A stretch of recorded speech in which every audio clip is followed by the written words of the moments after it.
Psalm 116 is the fourth psalm in the Hallel, or Praise of Egypt, that was sung during the time of the Passover. As we celebrate Maundy Thursday, the night that Jesus was betrayed, this is more than likely one of the psalms that he recited or sang with his disciples. Hear the psalm. I love the Lord because he has heard my voice and my pleas for mercy. Because he inclined his ear to me, therefore I will call on him as long as I live. The snares of death encompassed me. The pangs of Sheol laid hold on me. I suffered distress and anguish. And then I called on the name of the Lord. O Lord, I pray, deliver my soul. Gracious is the Lord and righteous. Our God is merciful. The Lord preserves the simple. When I was brought low, he saved me. Return, O my soul, to your rest, for the Lord has dealt bountifully with you. For you have delivered my soul from death, my eyes from tears, my feet from stumbling. I will walk before the Lord in the land of the living. I believed even when I spoke. I am greatly afflicted. I said in my alarm, all mankind are liars. What shall I render to the Lord for all his benefits to me? I will lift up the cup of salvation and call on the name of the Lord. I will pay my vows to the Lord in the presence of all his people. Precious in the sight of the Lord is the death of his saints. O Lord, I am your servant. I am your servant, the son of your maidservant. You have loosed my bonds.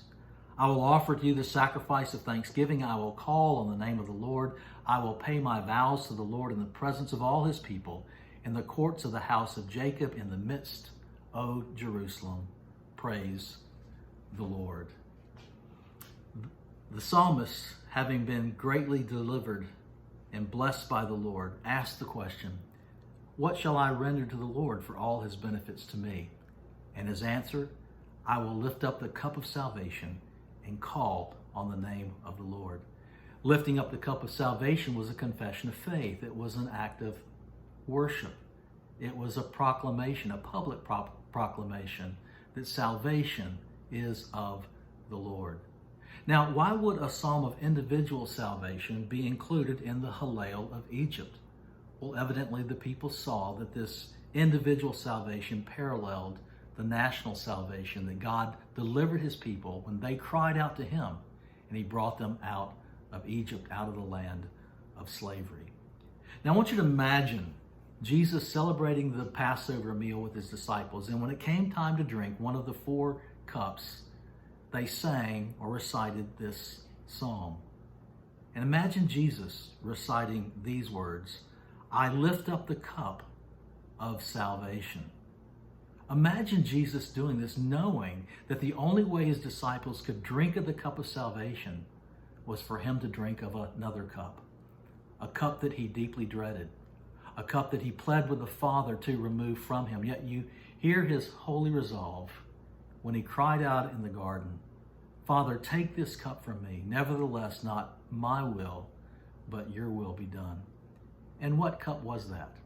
It was the cup of the wrath of God.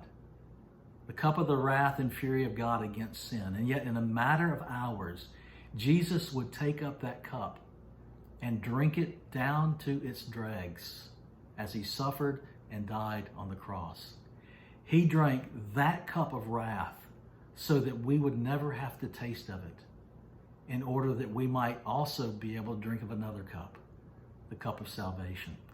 On the night that Jesus was betrayed, in a very real sense, he took from his disciples' hands the cup of wrath and drank it on their behalf, and in exchange gave them the cup of salvation from which to drink. And he did so with these words, drink of it, all of you, for this is my blood of the covenant poured out for many for the forgiveness of sins. And so now, how much more pertinent is that question? What shall I return to the Lord for all his goodness to me? The psalmist goes on and he speaks of calling on the name of the Lord, an act of public worship.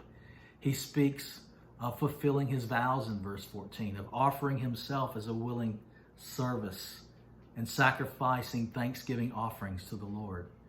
In response to the Lord's salvation, the psalmist, in the words of Derek Kidner, is simply saying, my resolve is to trust God exclusively and worship him explicitly. And is this not the cry of the heart of every true believer in Jesus Christ? While we could never in 1,000 years repay the Lord for all that he has done for us, nevertheless, our faith-filled, heartfelt response must be in tune with that of the song of the psalmist. And so with the psalmist, we lift up the cup of salvation. With the Apostle Paul, we hold up this cup in view of God's mercy and offer our bodies as living sacrifices, holy and pleasing unto him, for this is our spiritual worship. We join our voices in with Isaac Watts as we hold up this cup of salvation and we sing, "Love so amazing, so divine, demands what? My soul, my life, my all." We take up this cup of salvation and join in with John Calvin as he would often lift up his hands to the Lord in an expression of worship and declare, "I offer my heart to you, O Lord, promptly and sincerely." And so as we hold up the cup of salvation in worship, our response should likewise be, "So what could I say and what could I do but offer this heart, O God, completely to you?"